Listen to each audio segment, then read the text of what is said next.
Well, ever since we got these S-grade heroes like the Judgment Reaper, the Knight of the End, these legacy heroes, they've kind of been forgotten about.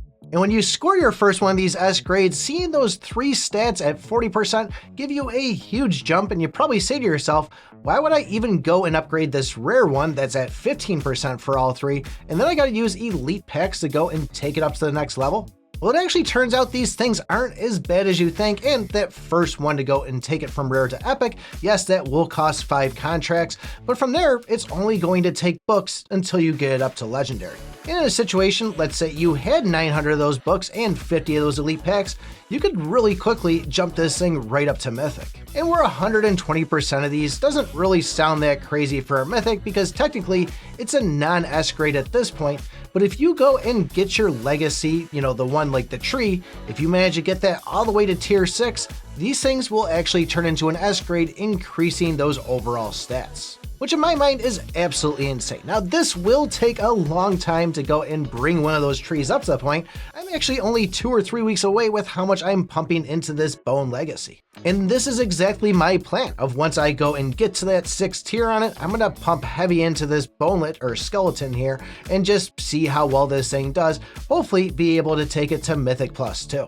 And really with all these legacy ones, once you get them to tier 4 and unlock that second form of them, they actually start being pretty decent. Obviously, getting it to that 6th tier is going to be doing a lot more, and I know I'm going to get a lot of crap from people going, why would you do that in the bone? Go for the ghost, because that's what everybody is doing. They're pushing hard on the ghost for that skill reduction. But I myself, I set a goal on this that I was going to complete this one first and then move on to another one. And I'm really curious to see how well this does at a tier 6, and especially sitting at a Mythic Plus 2, because I don't really see anybody else doing it, so how would they even know how good it's going to be? If you're like me, you keep on going over the wishing, dropping about 30k in gems just to go and pull that lucky wheel to pretty much get something that you're not even really using. Yes, you're getting a bunch of burners inside there to upgrade your brands a couple of levels, but by the time you get these things to legendary, it starts costing a lot of books, it starts costing a lot of copies, and it's only going to be pretty difficult to get.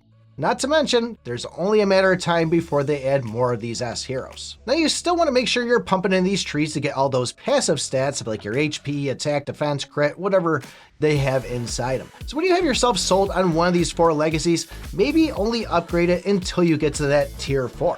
Then start working on the other ones, work on those passive stats, and use any books you can to just go and pump up the actual rarity of this legacy hero itself. Either way, it's not going to be something that happens overnight. It is going to take a while, but start planning now and figure out which route you might want to go. And once again, just because I'm seeing this question asked all the time, whatever one of these legacies that you're setting to active is just getting however many of these 6 skills you have unlocked. So don't feel like just because you're upgrading one tier, you're locked into everything inside it. If I want to right now, I could still go and use the ghost and still have all these benefits of the skeleton tier.